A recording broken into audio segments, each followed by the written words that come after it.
A 1,050-year chiasm. A 1,050-year chiasm. Hello, everyone. My name is Persohn. You can contact me at pastor@mascot.church. That's my email address, or in the comments below if you like. If you like, share, and subscribe to this channel, these videos, YouTube might recommend them on to somebody else. Who knows? You never know your luck in the big city. I always say to my wife, you never know what happens with IT. This is a very interesting topic, and I'm going to ask you to check me out. I saw something in my last couple of studies that I thought, I don't think anybody has ever done this. Maybe they have. We could be a first, and that's why I need you to check me out. We're going to begin by putting up an image on the screen that I'll fill out over the time of this message before I get to my conclusion, which will take a few minutes. So let's just see how this goes here. I'll flip my screen back, and there you go. What is this? Well, I'll fill out the first element now. This is the 70-year captivity, or the captivity of lasting 70 years when Israel was in Babylon. Now, God raised up Babylon for just about 70 years. It's a very short lifespan for this empire, and they, in my view, their purpose was to bring Israel into captivity, into judgment. They were judged later. See my previous video where I talk a little bit about this from Jeremiah 25. Now we're going to have a look at this chiasm and see what's going on here, and something that I've never seen or heard anybody else talk about. So what is a chiasm? A chiasm is a literary object wherein the beginning and the end correspond, and they build up to a middle element. So let's go for a very simple element here. The Sabbath was not made for man. Man was made for the Sabbath. Oh, no. Man was made for the Sabbath. The Sabbath was not made for man. Look it up. Find out which one is quoted correctly. Here we go from the English. Winners never quit. Quitters never win. Can you see that? Quit, quit, win, win. In the middle, win, win, quit, quit. Got it wrong. Let's do that again. Winners never quit. Quitters never win. So it's talking about quitting. Never let a fool kiss you, or a kiss fool you. There you go. Interesting. You see that fool kiss in the middle. This is a very common thing. It's common in poetry. It's common in music. It's common in Western music. It's common in Middle Eastern poetry and so on. But it's all the way through the Bible. It's you see chiasms nested with other chiasms, linked together. Really fascinating. This is a great study, the study of chiasms, for anyone who sees patterns. Some people can't see them. I've got good friends who can't see chiasms at all, ever. And that's fine. But oftentimes you're reading theological material, and quite deep material, and they'll say, oh, this is chiastically structured.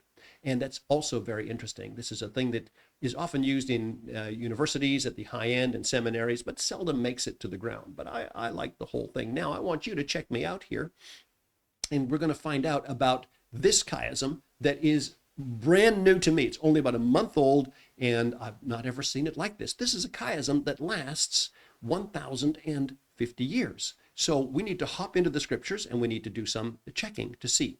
First of all, Babylon was the empire in power when Israel was in captivity. That captivity lasted 70 years. Well, why were they in captivity for 70 years? What is all of this about?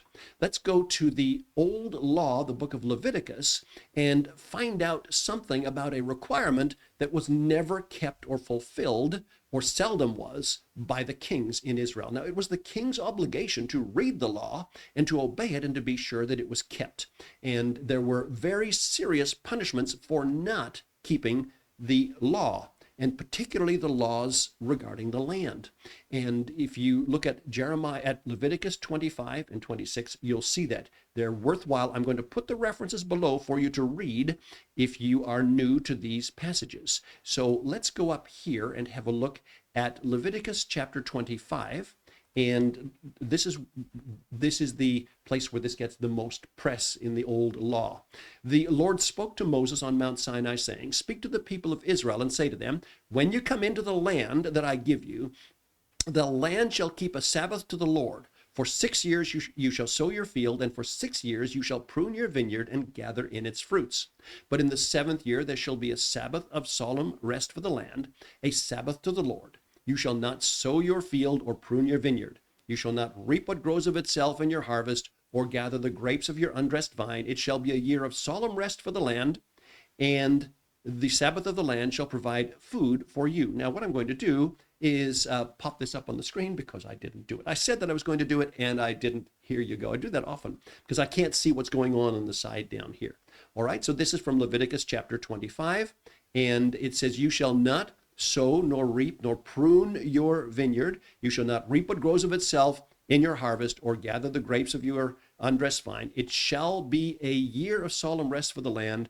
The Sabbath of the land shall provide food for you, for yourself, for your male and female slaves, for your hired servant and the sojourner who lives with you, for your cattle, for your wild animals that are in your land, and all it yields shall be for food. You shall count 7 weeks of years, 7 times 7 years, so that the time of the 7 weeks of years shall give you 49 years. Now, this is just such a critical passage.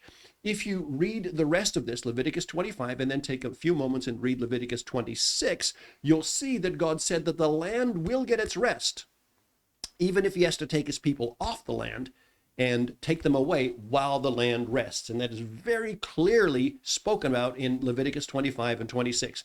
Very clear. So if this topic is new to you, before you hop in and judge, read those 2 chapters carefully. It's a very, very interesting read. And you'll see that God, it was very clear about the land and how it should be cared for.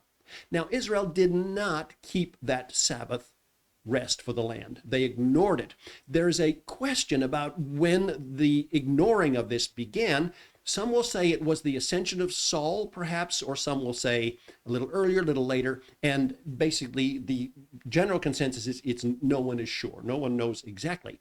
But God knew for sure. And he told Jeremiah that this would be the case. And from our last study, you'll find out that this was the reason for the 70 years of captivity.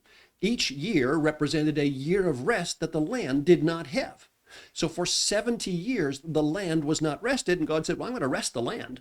I'll take you people away from it. It was like, wow, really interesting. What we're going to do now is have a quick little look at Jeremiah's reference to this. We saw some of that last week, but we just need a refresher for the sake of this message, and we'll pop this up on the screen. But maybe what I should do actually first is go back to my image and just recall what we said about this one here. So the 70 years of captivity, this is the reason in the time that Israel was in captivity for those years. Okay, so let's go now to Jeremiah chapter 25, and I've just asked it to look for the number 70. You can just do this yourself, that's easy. And it says from last week, the whole land shall become a ruin and a waste, and all these nations shall serve the king of Babylon 70 years. Then after 70 years are completed, I will punish the king of Babylon and the nation. So he's making this point really clearly that this is the 70 years of captivity that took place. Now, the 70 years, again, is because the land was not rested for 70 years. So now we need to do a little bit of simple arithmetic. The land was not rested for 70 years, and it's rested every 7th year. That is how many years in total? 490, or 70 sevens. And we saw from the first slide that I showed you, we can pop this up here, that a week of years, it said that 7 years is called a week of years. Do you need to see that again? Because oftentimes people will complain a little bit about that and say, well, why is it a week of years? Let's just put this up here. And you shall count 7 weeks of years 7 times. So later on in the passage, it's talking about the Jubilee. It says this is a week of years. It's a 7-year period. We have a week of days, don't we? Well, this was a week of years, and that's very easy to understand when you look at this passage. Okay, it's now time to go back to our image slide and add something. So Israel was in captivity for 70 years because the land had no sabbatical rest for 490 years. And that is 70 times 7 years. 7 times 7 is what? 49, 490 years. So for 490 years, the land had no rest. So now we have a 490-year period. We have a 70-year captivity. Well, that's really interesting. Now, towards the end of this captivity period, and let me pop this back up on the screen here. Hey, did I actually put my image up here? I did this again. Let me just pop this up on the screen. See, I can't see what's going on the side here. That's what's interesting. So the land was not rested for 490 years. There was no sabbatical, and which is 70 times 7 years. So our image is back on the screen, and there we go. So we have a 490-year period where the land is not rested. Then we have a 70-year period where the land is rested, where the people are in captivity. Now, as this 70-year period comes to an end, we're introduced to Daniel chapter 9. There's a prayer that Daniel is praying. And this is very interesting, and this will help us to complete the last element of our long chiasm here. So my first reference was Leviticus. The Jeremiah reference is here where we talk about the 70 times 7 years in the king of Babylon. Now in Daniel chapter 9, we're going to come up and look for, this is Daniel chapter 9 and Control F, I'm looking for the word 7. So here we go. And in the first year of King Darius, I won't read all of this. This is like quite a long chapter, but we need to get this little bit here. I, Daniel, perceived in the books the number of years that according to the word of the Lord to Jeremiah the prophet must pass before the end of the desolation of Jerusalem, namely 70 years. So this is towards the end of this captivity period. Daniel says, my 70 years are just about up, just about up. What's going to happen here? And as he prays and seeks the Lord, he understands in Daniel 9 that they were in captivity for 70 years because of the land. He knows that, and he gets a visitation from an angel that helps him understand. This is one of the most significant prophecies in the Bible. Very, very significant time that Daniel receives this. These are really fascinating when you study them. So let's just have a little look at this. There's a long chapter, okay?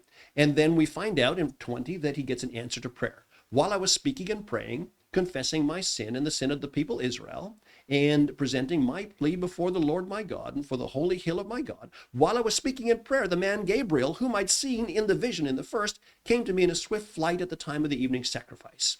He made me understand, speaking with me, saying, "O Daniel, I have now come out to give you insight and understanding. At the beginning of your pleas for mercy, a word went out, and I've come to tell you, for you are greatly loved. Therefore, consider the word and understand the vision." 70 weeks are decreed about your people and your holy city. Hang on just a minute. Where did we hear 70 weeks before?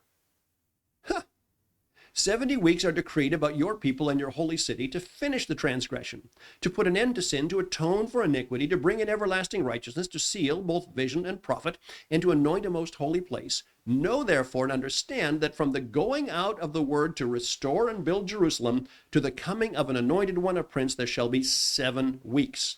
Then for 62 weeks it shall be built again with squares and moat, but in a troubled time. And after 62 weeks, an anointed one shall be cut off and shall have nothing. And the people of the prince who is to come shall destroy the city and the sanctuary. Its end shall come with a flood, and there shall be war. Desolations are decreed.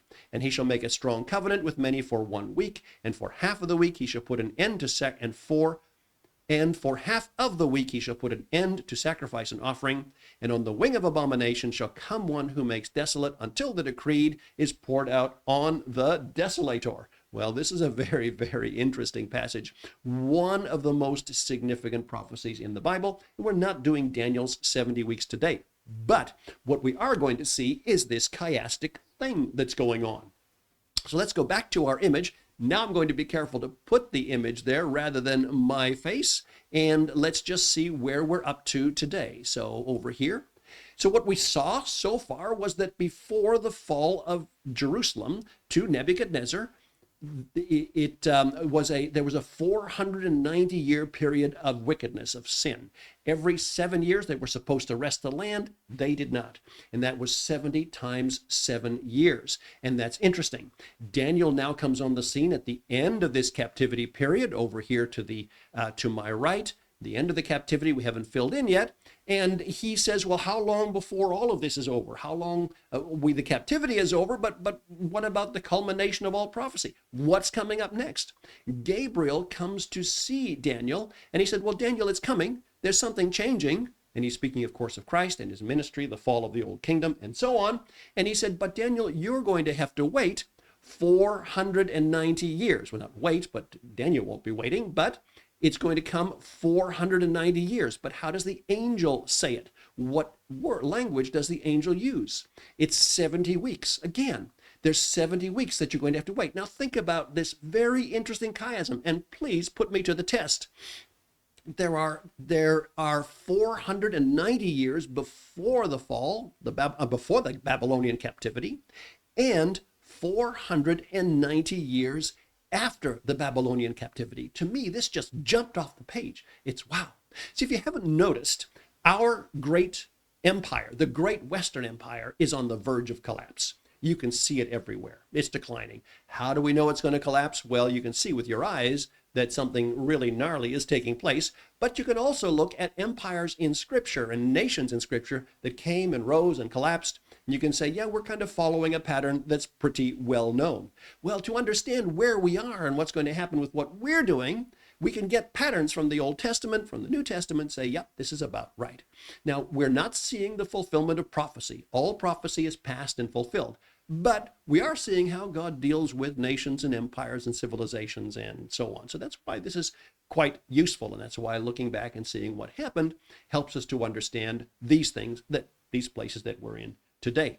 Well, we should go and have a look at the arithmetic, add these things together, and come to my conclusion and find out if my conclusion is correct or not. And again, I need you to test me because I'm not sure. So let's go back to our PowerPoint image here and just have a look at this. 490 years, 70 years, 490 years, and what's next? Well, let's just do the arithmetic. 490 plus 70 plus 490 is 1,050. Is that right? I actually popped that up on the screen a couple of times, went to a calculator to be sure. Now, I've never seen anybody do this. I've never seen anybody make this claim about the 490, 70, 490, that 70-year period is in the middle, that it's chiastic in structure, that the left corresponds to the right. And I'm quite certain if you dig at this a little bit more, you'll come up with some very interesting elements. In fact, I really thought about this early this morning on my run and thought there's some work I should do. Don't have time right now. Maybe when I retire in 25 years' time, I don't know. I might dig into this unless I find something out by accident. But again, what we see is the beautiful continual flow of Scripture. We see the sense of the inspiration of Scripture. We see how God reveals himself over time and overall. So I want you to check me out on the 490, 70, 490. Am I right? Am I wrong? Who knows? If I'm wrong, I will definitely let you know because, hey, you know how this works. Well, this has been a quick look at what Al thinks is a 1,050-year chiasm. Thank you so much for visiting with me. Come back again next week.